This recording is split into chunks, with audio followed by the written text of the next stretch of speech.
I'm Kate. And I'm Paul.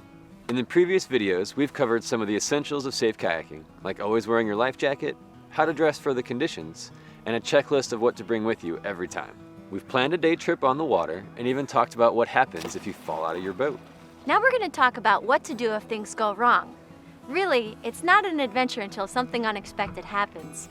But knowing when you're in over your head and what to do can be the difference between a good story and a dangerous, potentially life-threatening situation. First off, it's important to know when to call for help. If a situation isn't getting better and you don't think you can get out of it on your own, remember that it's better to call for help too early than too late. Also, if you're out on the water well past the time you told your friends to worry, it's probably worth a call to let folks know whether you'll need help or not. Before you go paddling, put the number of your nearest Coast Guard station in your phone. If you're in a part of the country where another agency handles the search and rescue, like your city's fire department or the Fish and Wildlife Service, put that number in your phone. Now put your phone in a dry bag or even a couple of Ziplocs and bring it with you. The local Coast Guard number can be found on their website, and in an emergency, a local 911 operator can connect you to the Coast Guard or other first responders in your area. While it's a good idea to bring a cell phone, never count on it as your only way to call for help. Anyone who has ever dropped a call knows that cell phones don't work all of the time or in every place. Many sea kayakers choose to carry VHF radios that allow them to communicate with other boats and the Coast Guard.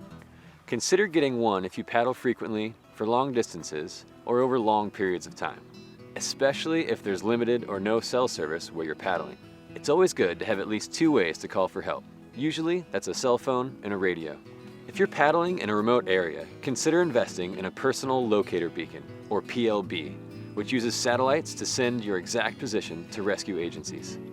If you're in an emergency, here are some steps that'll help you and your rescuers. First, don't leave your boat. It's often the most visible thing you have to potential rescuers. If you're in a safe place, stay there. Signal for help using the tools you have. Best case is that you have a VHF marine radio or working cell phone.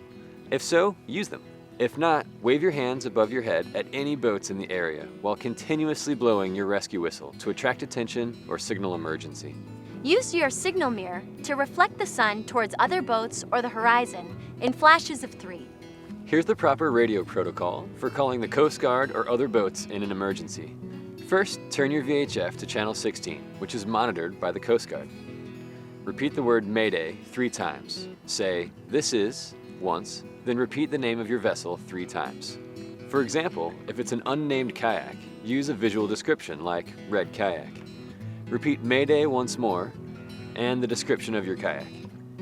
Give your position. If you know your GPS coordinates, use those. The next best thing is a compass bearing and a distance to a well-known landmark, such as a navigational aid or small island. If you don't have a compass or GPS, describe your position as accurately as you can. State the nature of your distress, the kind of assistance needed, and the number of people in your group. Add any other information which might facilitate rescue.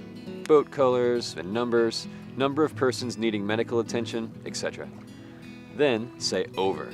Give the Coast Guard or other boaters a few moments to respond. Here's an example.